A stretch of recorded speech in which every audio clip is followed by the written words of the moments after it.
में उनके समझ लें कि हल्का अहबाब में हम दाखिल हो गए और उनकी शायरी से और उनके उससे हम तबस्सुम बुखारी साहब मरहूम, तो हम उनसे मुस्तफीद होने लगे। तो मुझे एक शौक पैदा हुआ कि यार हमें अदब से दिलचस्पी लेनी चाहिए। अदब तो बड़ी अच्छी चीज़ है, शायरी एक बड़ा मकसद, नौजवानी में बहुत अच्छा लगती है शायरी, रोमान परवरी। तो हम लोग रोमान प्रस्त हो, उसको शायरी अच्छी ना लगे, अच्छी लगती है। तो मैं ये बताइए कि आपने इतनी जो पस मंजर हमें बताया, तो सारा अदबी पस मंजर है, तो जो लोग कैसे गए बैंक में कैसे चले? जब मैं उस्ताद बन गया तो मैंने टीचिंग शुरू कर दी, तो मुझे एहसास हुआ कि टीचिंग के 150 रुपए में तो गुजारा नहीं होता। सही। जब 150 टीचर को मिलते थे तो बैंकार को 450 रुपए मिलते थे। मसला माशियात का था, मसला माशियात का था। अब अदब भी भूखे पेट बड़ा मुश्किल है, अदब नवाजी करना जब आपके पेट में खाने को कुछ ना हो। जी, वो एक मारूफ अदीब का मकौला भी है कि खाली पेट तो महबूब का भौसा भी अच्छा नहीं लगता।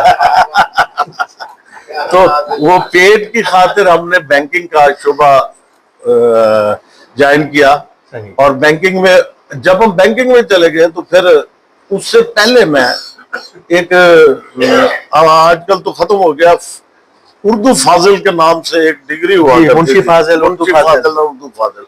प्रोफेसर आजम साहब हुआ करते थे हमारे उर्दू के अहमदपुर शर्किया में।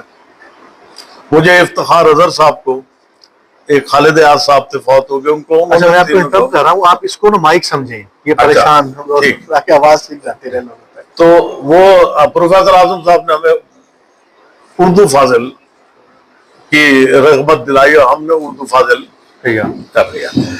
उर्दू फाजिल में फिर हमें पढ़ने का बहुत मौका मिला। सारे इनके जो भाई साहब थे वो थे तो बड़ा रिजर्व, लेकिन बहुत अच्छे शायर और बहुत अच्छे अदबी ज़हन रखने वाले आदमी थे, शौकत जमाल साहब। अदब की सरपरस्ती में उनको कमाल हासिल था। तो हम टीचिंग के बाद जब बैंकिंग में मैं आ गया तो ये शोभा रह गया। तो मैंने फिर सोचा कि जब मैंने अदब हासिल कर लिया है तो मैं क्यों ना जो है मास्टर्स भी उर्दू में कर लूं। तो उस जमाने में सहाफत नहीं होती थी, उर्दू ही सब्जेक्ट होता था, उसी में सहाफत होती थी। तो हमने मास्टर्स कर लिया उर्दू में। उर्दू का शौक हमें शुरू से था, पढ़ने का शौक मुझे बैंकिंग के दौरान भी रहा। बैंकिंग की मैंने तमाम आला डिग्रियां जो हैं अल्हम्दुलिल्लाह वो हासिल की। अब भी मुझे ये एजाज हासिल है, ये बताएंगे आपको, कि बैंकिंग डिप्लोमा, निबाफ, जितने टॉप उसकी क्वालिफिकेशंस है वो मैंने अचीव की वहाँ। बैंक आपने कब ज्वाइन किया? बैंक मैंने 78 में ज्वाइन किया सर। कौन सा बैंक? मैंने हबीब बैंक से आगाज किया, 2 साल हबीब बैंक में मैंने गुजारे। उसके बाद मैंने एमसीबी में स्विच किया, 30 साल एमसीबी में गुजारे। सही है। 32 साल आपने बैंक नहीं, मैंने फिर स्विच किया अल्फला में। ओके, प्राइवेट सेक्टर को स्विच किया और 10 साल मैंने अल्फला में गुजारे। सही है। उसके बाद आखिरी 3 साल बैंक इस्लामी में मैंने, सही है, क्योंकि जो अल्फला में थे मैं इस्लामिक शोबे में आ गया था, तो फिर मैं इस्लामिक शोबे में रहा। 2019 में मैंने जब छोड़ा तो फिर वो जो डिग्री जंग आलूद पड़ी थी मेरी ना, जो वसीदा हो रही थी उर्दू की, तो फाजिल उर्दू और उर्दू मास्टर्स, तो मैंने कहा इसको जरा थोड़ा सा इनकी फजीलत बढ़ाई, इनको देखे तो चाहिए है क्या। तो 1971 में मैंने कॉलम निगारी का बाकायदा आगाज कर दिया था। अच्छा, जब मैं मैट्रिक मैंने पास किया, ओके, तो मैंने एक खत लिखा मुन्नू भाई को। सही। मुन्नू भाई उस वक्त रोजनामा इमरोज में गिरबान के नाम से कॉलम लिखते थे लेफ्टिस्ट, तो हमारे वो बड़े आइडियल थे। तो मैंने जो खत लिखा तो उन्होंने कहा यार ये जो खत है ना, आज का मेरा कॉलम इस खत पे मुनस्सिर, मैं ये खत शाया कर रहा हूँ अपने कॉलम की जगह। फिर ये होता था जब मैं मुन्नू भाई को खत लिखता था तो मेरा खत छपता था, मुन्नू भाई का कॉलम पीछे चला जाता था। वाह। मुन्नू भाई से दोस्ती मेरी तहरीरी शुरू हो गई। अगर मैं ये कहूँ कि वो मेरे उस्ताद थे, गायबाना बगैर मिले खत्तों किताबत के जरिए, तो गलत। रूहानी उस्ताद थे। तो जब मैं रिवाज गार्डन में उनको बैंकिंग के दौर में जाके मिला, वो जिंदा थे, हयात थे, तो वो मिले तो मुझे बड़े खुश होकर मिले। कहने लगे यार मैं तो सोचता था कोई बुजुर्ग होगा, कोई बूढ़ा होगा, आप तो नौजवान आदमी है, आपकी तहरीरें बूढ़ी क्यों है? मैंने कहा जी वो बुजुर्गों की सोहबत का असर है। मैंने कहा जी आप जैसे लोगों अच्छा, की आपके ने भी हम प्रोग्राम से पहले बात कर रहे थे कि पठाने खान को, उस्ताद पठाने खान मरहूम रहमतुल्लाह जी, जी। कहें या जी, जी। हमारे दस्ती का बहुत बड़ा नाम, बहुत बड़ा आप उन्हें मोटरसाइकिल पे या साइकिल पे उठा के लाया करते जी, थे बिल्कुल। अहमदपुर के प्रोग्रामात में। ना जी, I was in कोटतू। Okay.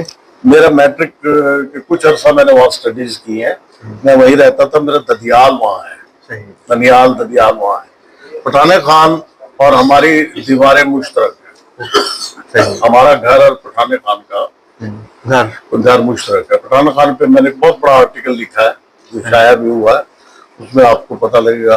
पठाने Khan साहब से हमारी जो है ना, उनका बेटा इकबाल खान आज भी मेरा क्लास फेलो भी है और दोस्त भी है, आज भी जिंदा है वो।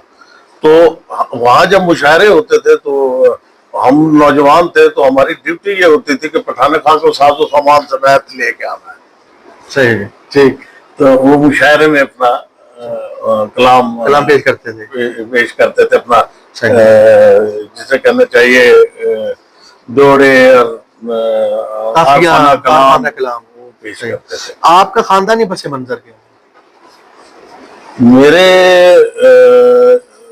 हम बेसिकली तो 300 साल पहले बामियान से शिफ्ट होकर इंडिया गए और यूसुफजई कबीले से हमारा ताल्लुक है। ताल्लुक है। तो ये डॉक्टर अब्दुल कदीर खान साहब सही, भी हमारी फैमिली से ही ताल्लुक रखते हैं। सही। तो यूसुफजई खानदान वहाँ शिफ्ट हुआ और जब 47 पार्टीशन में हमारे फोर फादर्स पाकिस्तान शिफ्ट हो गए। सही। तो बेसिकली जो 100 पुष्ट पेश है आप वास्ते करी, सही। खालिद भी कहा था ना, तो वो 100 पुष्ट से हमारे जो आबा व अजदाद थे फौजी थे। सही। तो वो मुख्तलिफ, मेरे फादर भी पाकिस्तान आर्मी के, उन्हें एजाज हासिल है कि पाकिस्तान के फर्स्ट OTS अच्छा, कोर्स से उन्होंने कमीशन हासिल किया ठीक, 48 में, सही। और पाकिस्तान के पहले कमीशन ऑफिसर जो पहला पायनियर बैच था। फाइनल में थे। सही, वो फर्स्ट OTS जो मौजूदा जनरल साहब है 17 OTS है, ओके, सही, तो वो फर्स्ट OTS थे। सही।